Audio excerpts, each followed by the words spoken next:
কেন্দ্রীয় সরকারি কর্মচারীদের জন্য সুখবর। বাংলার কেন্দ্রীয় কর্মচারীরা পাবেন আগাম বেতন। সেপ্টেম্বরের বেতন পেনশন মিলবে আগে ভাগে।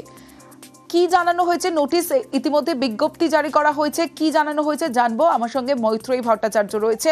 মৈত্রেয়ী, দেখো, কেন্দ্রীয় সরকারি কর্মচারী এবং যারা পেনশন হোল্ডার রয়েছেন তাদের জন্য, বিশেষত পশ্চিমবঙ্গের যারা কেন্দ্রীয় সরকারি কর্মী এবং পেনশন হোল্ডার রয়েছেন তাদের জন্য এই সুখবরটি রয়েছে।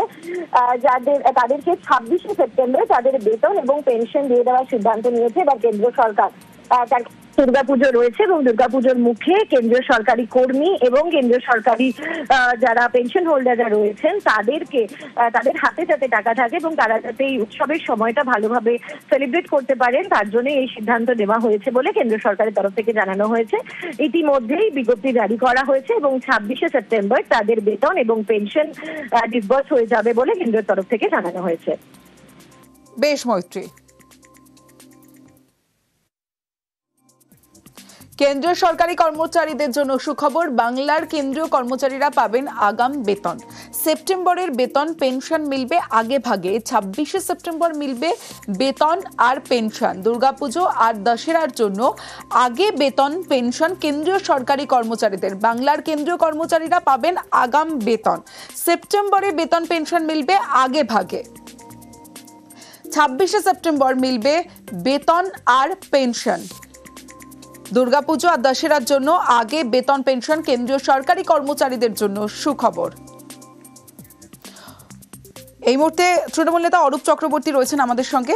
অরূপবাবু, বাংলার কেন্দ্রীয় কর্মচারীরা আগাম বেতন পাচ্ছেন কারণ দুর্গাপুজো আর দশেরার জন্য বেতন দিয়ে দেওয়া হবে 26শে সেপ্টেম্বর কেন্দ্রীয় সরকারি কর্মচারীদের। কিভাবে দেখছেন? একদিকে এটাকে বাংলার প্রবাদ আছে, বলে জুতো মেরে গরু গান।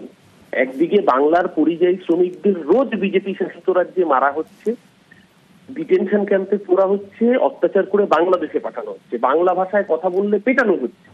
আর এখানে বাঙালি সরকারি কর্মচারীদের প্রতি দরদ দেখিয়ে সুকান্ত মজুমদার টুইট করছেন, ভালো কথা, সে বেতন দিচ্ছেন, ভালো কথা। কিন্তু বাংলার যে 64 লাখ পরিবার যাদের মাথায় ছাদ নেই, বর্ষায় জল পড়ে, সেই পরিবারের আবাসের টাকাটা কেন দিলেন না নরেন্দ্র মোদী? তাকে এই প্রশ্নের জবাব দিতে হবে।